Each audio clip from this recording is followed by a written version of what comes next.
Okay, what happened with Beast of Reincarnation? This is a game that had a lot of hype because it kept on was being touted online and somewhat in a misconception that from the creators of Game Freak, from the creators of Pokemon, oh my gosh, look at the graphics. This is what happens when they have stronger systems, and this is what happens when they're out of the clutches of Nintendo. And there was the narrative that was being put out there about this, but we still had to wait and see for the actual game. How was the game going to play? And the reality of it is that it was a very small team at Game Freak that actually helped create this game. This game was a brain trust, the ideas and the thoughts from a very small team at Game Freak, and then the outsourcing is what made the game possible with the graphics and the gameplay mechanics and a lot of stuff that was outsourced to a wide number of partner studios. The Pokemon studio, Game Freak, is taking a central role in direction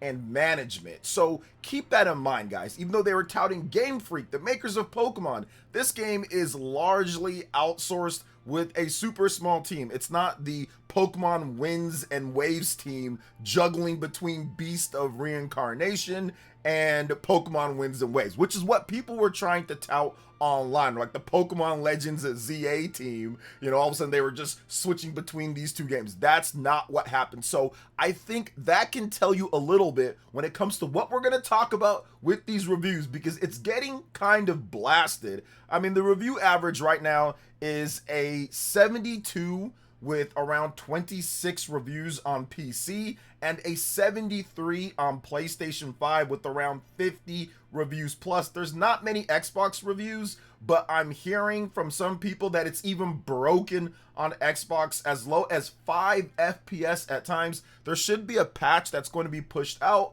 but keep in mind there might be just some issues across the board. So we're going to get down to what exactly happened now that we have the groundwork or the framework for what this game's development was and who actually made it when it comes down to it. But before we continue, we are giving away a Nintendo Switch 2 at 140,000 subscribers or on September 1st, whichever comes first. Subscribe, like, comment. The winner will be chosen at random, and it's a worldwide giveaway. Thanks, peeps. Okay, let's start off here with the PlayStation 5 reviews. We're gonna look at that. We're gonna go over the positive, the mixed, the negative, if there are any, and, you know, at least I would say one positive about this, at least so far, it might change later, is that there are no negative reviews. So that's going to be in like the 40s, 30s, that type of range, somewhere in there. Most of the reviews are either positive or mixed. It's pretty much a 50-50 split right now based off the PlayStation 5 reviews. Let's go over what's happening here.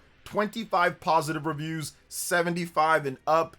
24 mixed reviews, somewhere in the 6 range, 5, 6 range, and upwards of 7.4 range as well. 49% of those with the 24 out of what we've got. So starting off with Vice, they gave it a 9.5 out of 10, so they liked it, and said Beast of Reincarnation's combat isn't just innovative, it's incredibly fun. It's a mix of real-time combat and turn-based action is a perfect blend. Games Radar Plus gave it a 9 out of 10 and said Beast of Reincarnation is a great ARPG with firm but fair combat and a wide scope for crafting a build to your taste. Surprisingly, perhaps it also has a deep and thoughtful story that it trusts you to dig into yourself. Let Game Freak henceforth be known as the Beast of Reincarnation studio. I think that's helping to push this thing that Game Freak somehow created this game all by themselves, like when you have stuff like this. All right, Mew PlayStation with an 8.9 out of 10, and they said that Beast of Reincarnation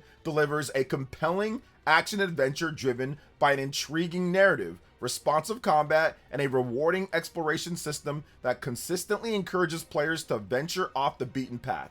Character progression is tightly woven into exploration, while the game's atmosphere reinforces the mystery surrounding Emma's journey alongside her companion, Ko. Although it suffers from limited enemy variety, underwhelming boss encounters, and a handful of technical issues, Game Freak successfully establishes a new IP with a distinct identity and plenty of room to grow. Goodness gracious. I'm sorry, guys. I don't want to laugh right there, but that seems like that should be enough to knock it down maybe more than what they did. I mean, they gave it an 8.9, but they just said limited enemy variety, underwhelming boss encounters, and a handful of technical issues. I think that should take off maybe a 1.5 or so. I don't know how this is an 89 or an 8.9 when you have 3 core issues like that. So, okay, interesting. All right, next up is from CG Magazine. They gave it an 8.5 and said Beast of Reincarnation is a bold step for Game Freak, delivering one of the best action games of the year. Held back slightly by technical issues, including a camera that can be hard to tame. All right, so camera issues there as well. Gamers Heroes gave it an 8.5 out of 10 and said, featuring a rich world ripe for exploration and deep, impactful combat, Beast of Reincarnation is a fantastic action RPG worthy of all adventurers this summer. Indigo Geek gave it an 8.5 out of 10. XGN also gave it an 8.5 out of 10. Gaming Trend, PlayStation Universe also 8.5 out of 10. Video Chums 8.3 out of 10 and said this: Beast of Reincarnation has a lot going for it with its distinct game world, clever traversal abilities, and challenging combat that'll thoroughly test your ability to parry. With all that in mind, I can't help but wonder, will we get a Ko plushie or Co plushie? All right, well, there you go. All right, games.ch with an 8.2 out of 10, Voxel 8.2 out of 10, Checkpoint Gaming, Dual Shockers, Hey Poor Player, Stevior, RPG Site, all 8 out of 10. Let me read what RPG Site had to say. Despite a few stumbles here and there and a dose of over-design, Beast of Reincarnation is a bold strike into something new for Game Freak and a genuine foundation that I hope the studio continues to build upon. PlayStation Lifestyle also gave an 8 out of 10. Digital Chumps, let's get into the 7s here, 7.8 out of 10, and said Beast of Reincarnation from developer Game Freak is a good first step for what could be a fun action series. The story is great, the characters are interesting, and the action, when it gets going, is fast, fun, and furious. The bland and repetitive enemies and bosses, as well as a confusing skill tree, get in the way of making this game something special. 4P.de gave it a 7.5 out of 10 and said Beast of Reincarnation shines with excellent mobility, a satisfying combat system, and a lot of options in terms of customization, but suffers from technical problems and a restrictive structure. COG Connected and Press Start Australia both gave it a 7.5 out of 10. All right, let's get into the mixed reviews here. Console Creatures, Game Reactor UK, Game Surf, Game Spew, Insider Gaming, Loot Level Chill, Metro Game Central, The 6 Axis, Push Square, and RPG Gamer all gave it a 7, and I'll read what RPG Gamer had to say. Beast of Reincarnation rewards patience. RPG gamers who venture further will find an adventure that becomes increasingly engaging thanks to excellent traversal, satisfying combat, and a memorable companion in Ko. Although the story is underwhelming and technical issues can disrupt the experience, its focus on exploration and movement remains its greatest strength. Its combination of atmosphere and discovery, even at the expense of a little jank, ultimately gives Beast of Reincarnation a distinct experience that more polished games lack. There is plenty of room for refinement, but Game Freak has nevertheless delivered a solid action RPG. All right, we got some more 7 out of 10s, guys. Atomics, Saudi Gamer, RPG Fan all gave it a 7 out of 10. Let's get into the 6 out of 10 scores. Critical Hits with a 6.5 out of 10 and said this: Beast of Reincarnation offers satisfying, methodical combat, but its repetitive exploration and performance issues hold it back. If the combat appeals to you, it's worth considering, though waiting for a few patches may be a better option. Monstervine, Guardian, Eurogamer, Restart Run, and VGC all gave it a 6 out of 10, and VGC said this: Game Freak's Beast of Reincarnation might be the best non-Pokemon game the studio has ever made. Combat is weighty and satisfying, and there's heart at its core. The story, and especially the lore of the world, can fall flat, but the relationship between Emma and the game's small cast will keep you playing. It's not the best action game of 2026 by any means, but it's one that deserves to have its ideas fully fleshed out in a sequel. Okay, so that's like the 3 out of 5 type of deal when it comes to like the 6 out of 10 score, which I hate the 5-star rating. The 5-star rating needs to be abolished, in my opinion, because this is more like a 7 out of 10, it seems like, but since it's 5 stars and they gave it a 3 out of 5, that means it translates to a 6, which is bad for like the Metacritic score. Okay, so Noisy Pixel, Dexterto also gave it a 6 out of 10. Comic Book and Game Rant both gave it a 5 out of 10. I'll read what Comic Book has to say. In a game stuffed with plants that are equal parts beautiful and deadly, it's fitting how every rose in Beast of Reincarnation has its thorn. Said rose petals still have their charm, some of time, but their qualities would be much more appealing after a fair bit of pruning. Game Rant also added with this: the world itself may not be particularly interesting, but Beast of Reincarnation's combat and exploration are fun enough that going off the beaten path is a worthwhile endeavor. Even after rolling credits, I found myself going back to the game to kill some robots, find some new swords, and explore areas that I missed on my initial playthrough. The core gameplay is solid, even with the control issues, and on these side quests, I can see the vision of Beast Reincarnation and what it could have been. It's a shame the execution of that vision isn't there. So it seems like it's a very flawed gem,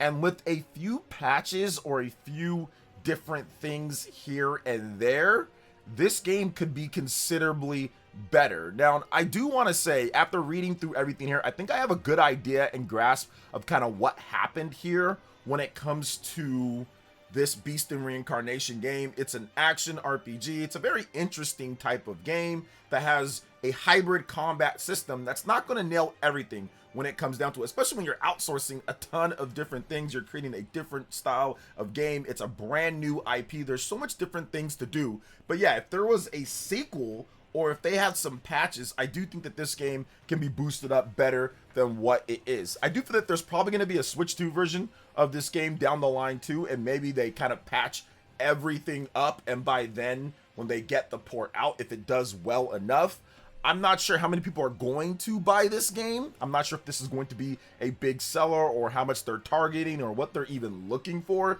There's no details on any of that. I know the game was in development for quite some time, I think 6 years plus, but they're outsourcing to probably other studios where it's not as expensive for game development. I'm guessing they're not outsourcing to Europe or the US when it comes to the development, so I don't know how much they spent. But I do think that there is room, once again, for improvement with this game and with this franchise if they decide to turn it into one, because it doesn't make the combat, there's some really cool stuff in there, but you run into the same, I would say, roadblocks whenever you're talking about a new IP or when you're talking about doing something different. You just have a lot of repetition with the enemies. The bosses are just not that well done because you're trying to get everything else kind of put together in this world. Exploration seems to be a hit and miss depending on what review you're talking about. The story seems to also be a hit and miss depending on who you're talking about, but most people seem to say that, oh, the world looks beautiful and there's a lot of cool stuff, but the technical problems in this game